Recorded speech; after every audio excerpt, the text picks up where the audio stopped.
Hello, and welcome back to Mr. B Teaches History. Today's lecture will explore the ways minorities, specifically women and African Americans, attempted to gain ground and reform society during the Gilded and Progressive Eras. So let's get started.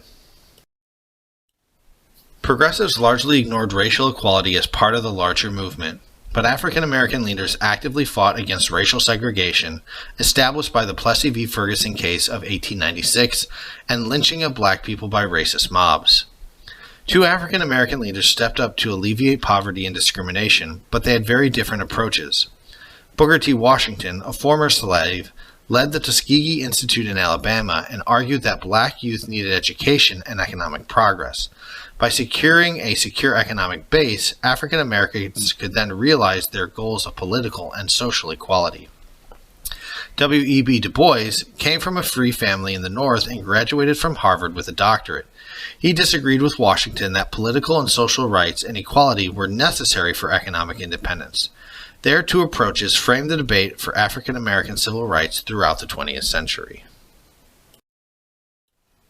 The differences in programs to promote economic advancement, political social equality, ending racial discrimination, and lynchings led to three different groups in the early years of the 20th century. The Niagara Movement eventually became the National Association for the Advancement of Colored People, or the NAACP, which was started by W.E.B. Du Bois and others. Their goal was to abolish segregation and increase education opportunities for African Americans. The National Urban League helped migrating African Americans adjust to northern cities and emphasized self-reliance and economic advancement.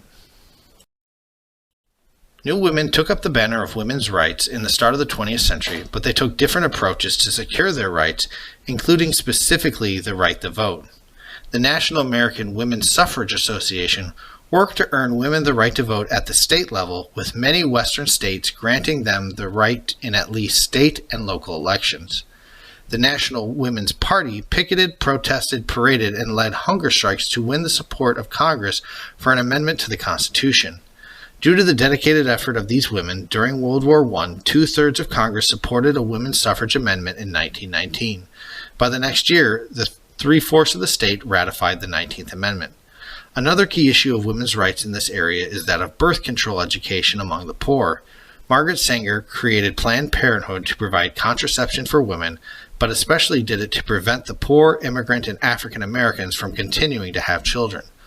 Other women secured education and equality, loosened marriage and divorce laws, reduced discrimination on businesses and professions, and allowing women to own property. If you have any questions, comments, concerns, or clarifications you would like to make about this lecture, please leave a comment below. If you learned something new, please consider leaving a like. If you would like to receive notifications of more content like this, please consider subscribing and ringing the notification bell. If you would like to support this channel and creator financially, please check out the links in the description for merchandise or sites that will provide me direct financial support for the work of this channel.